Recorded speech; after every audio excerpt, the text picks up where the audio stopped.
And we can request now our Professor, our Honorable Vice-Chancellor, to speak a few words on this occasion.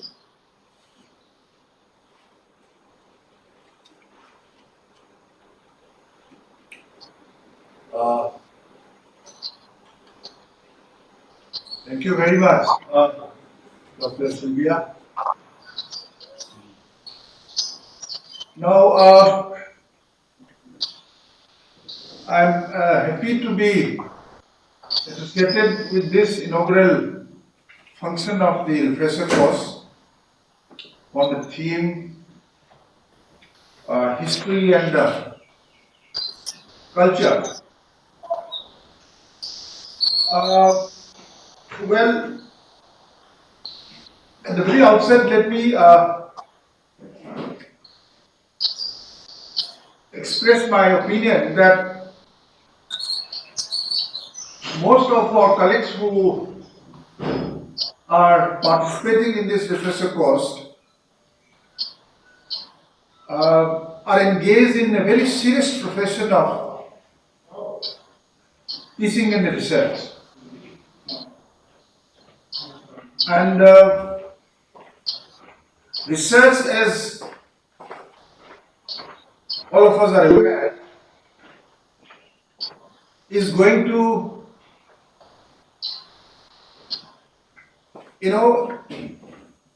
explore the possible extension of the frontier of human knowledge.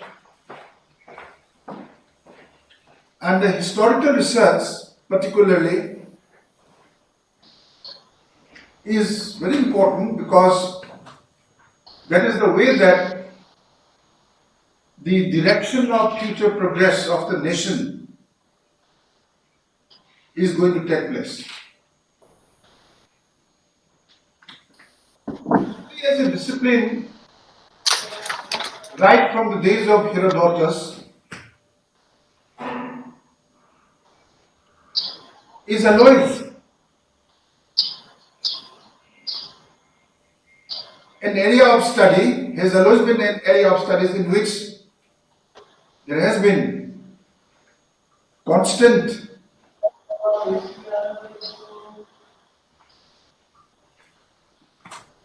criticism from different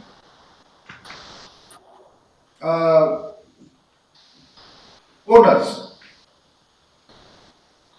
Despite all sorts of criticisms and contestations, the pendulum of history has been swinging from left to right, but history never stops to not only excite the scholars and the intellectuals in the search for knowledge and the truth, but also has been extremely crucial in providing a direction of the changing process of society over time and the way it's likely to take its change in the future.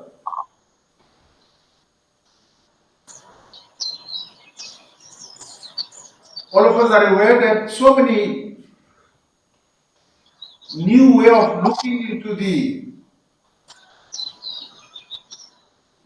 understanding and examinations of critical sources of historical information, ancient, medieval and modern, in India has been going on. And of late there has been some very interesting and exciting publications that have been brought out, and that these publications are being very critically examined among the academics and the researchers throughout the country.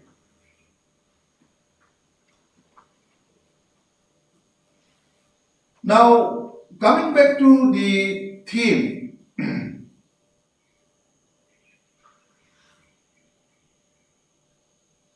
historians trying to examine the cultural history of modern India, for example, they seem to be heavily relying on the anthropological writings and memoirs of colonial British officers. Most of these writings and memoirs have been based on their extensive tours, visits, and interactions with a large number of communities, caste groups, and ethnic societies across the country in India, particularly for the different ethnic groups in Northeast India. Most of the cultural history that has been published, as well as that have been brought out for discussions in seminar and conferences, they are found to be heavily relied on the colonial sources. And you know that most of these colonial officers were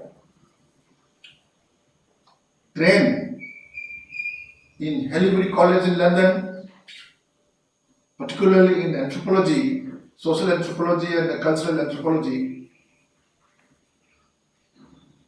And therefore, when even there is any kind of studies and researches on the cultural history of the different ethnic groups in Northeast India, most of the findings and most of the formulations, they turn out to be heavily colonial centric, and the interpretations are given mostly in a very unchanging kind of unchanging society, unchanging Northeast Indian tribal communities. That kind of interpretations are generally noticed in most of the publications and writings. And that this kind of an interpretation is essentially because the researchers and historians, they have been giving undue importance to all these colonial anthropological sources. Society, after all, has been evolving and changing over time, and we need to focus on different sources available in the country. They need to give importance to the existing rites and rituals. Rites and rituals are practices which have been handed down from generation to generations over time. There might have been accretions in all these rites and rituals. There might have been interpolations and intrapolations, but to the critical mind of the historians, these interpolations, intrapolations are to be segregated from the historical components of these rites and rituals, because these were the practices which normally are inviolable practices, which the ancient communities, ancient society religiously used to observe it in the pure form, in the purest form. And therefore,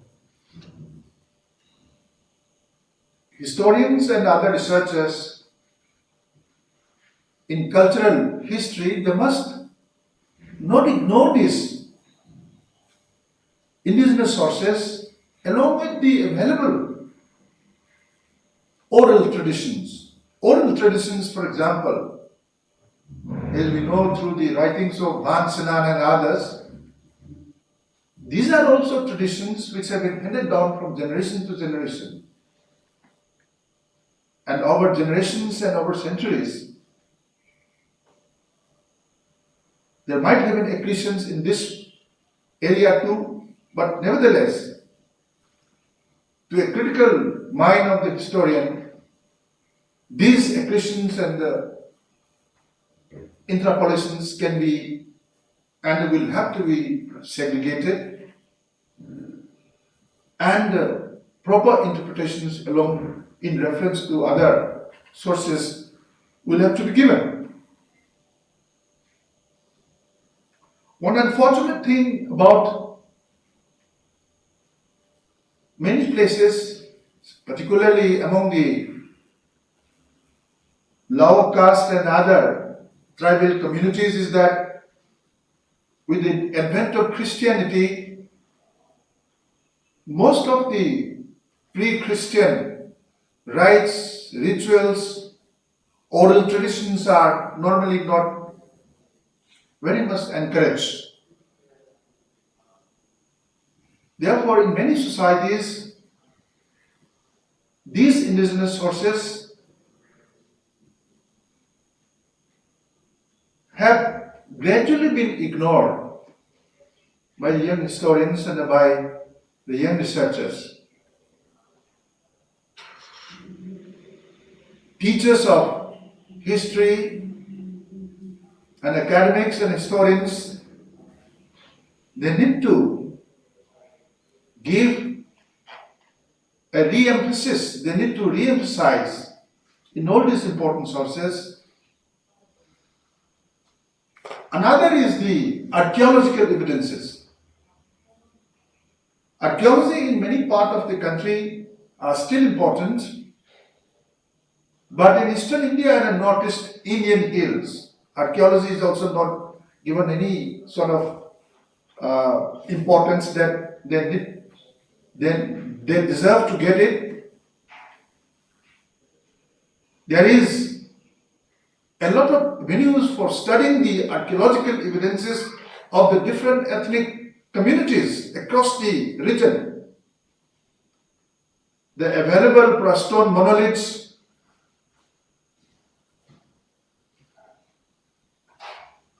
the available petroglyphs, the relatively less studied and less visited caves, the limestone caves, and also many of the available stone and the metallic implements which are not being very seriously taken by historians.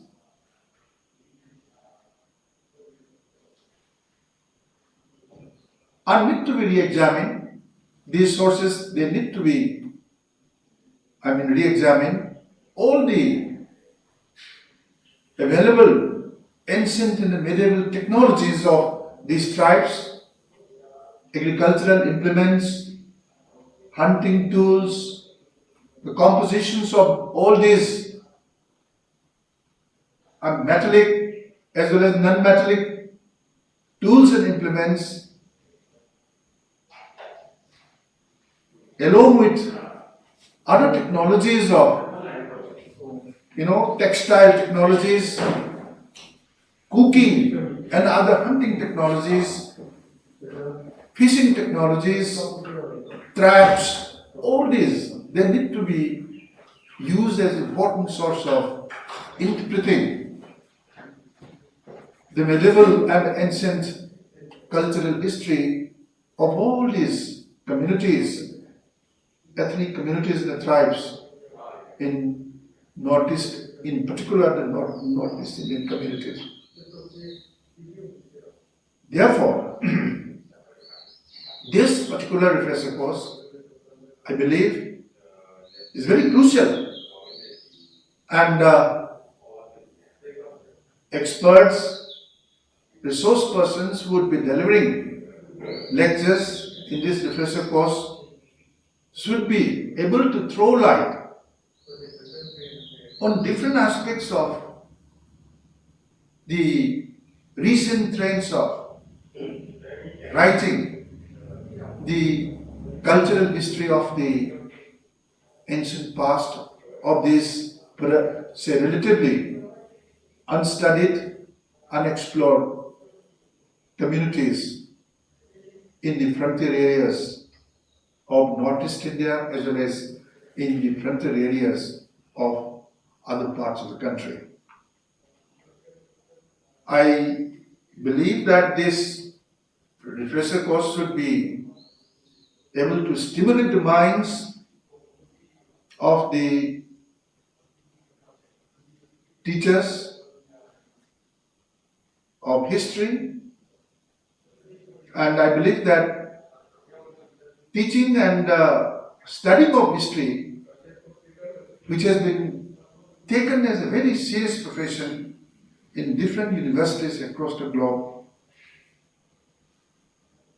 should be able to inspire and encourage our colleagues who are participating in this refresher course. May I also remind all of you that the new education policy 2020 has given a lot of emphasis on interdisciplinary and transdisciplinary studies, while delving into the exploration of the ancient and the medieval past of Indian society. We can use the help of different disciplines. We should no longer be confined in the traditional framework of archival sources or epigraphy and so on and so forth. We can use the help of modern studies, scientific studies, modern scientific formulations. We can use the help of biotechnology. We can use the help of physics, for example. We can even use the equipment which are available. Say, for example, the thermoluminescence machines which are available in many of the universities can be easily used in dating the archaeological finds. Many other important equipment which are available in the scientific laboratories of the different universities can be used in giving a very realistic and scientific interpretations of the ancient and the medieval past of Indian society in general and that of the Northeast Indian community in particular. Let me once again thank the organizers of this professor course, Professor Lokendra, the director of HRDC in particular, Professor Sudhir, the coordinator, as well as the head of Department of History, Manipur University, and Dr. Singh for coordinating coordinating such a very important, say, pressure course. I'm confident that these next few days